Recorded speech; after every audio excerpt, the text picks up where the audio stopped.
ബീച്ചിലാണ് conductor.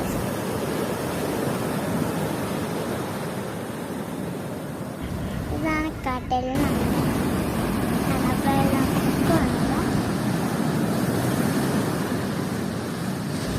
ഞാൻ boat കാണിച്ചുതരാം. ബോട്ടിന് കാണുമ്പോൾ നല്ല രസമുണ്ട്. അവിടെ പോയി അറ്റത്ത് പോയി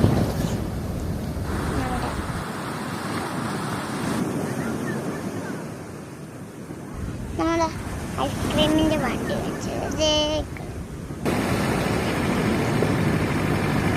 ഐസ്ക്രീമിൻ്റെ വണ്ടി എൻ്റെ കൂടെ ഇതാണ് ഇങ്ങനത്തെ മണ്ണുകളൊക്കെ ബീച്ചിൽ. ഇവിടെ നല്ല മഴ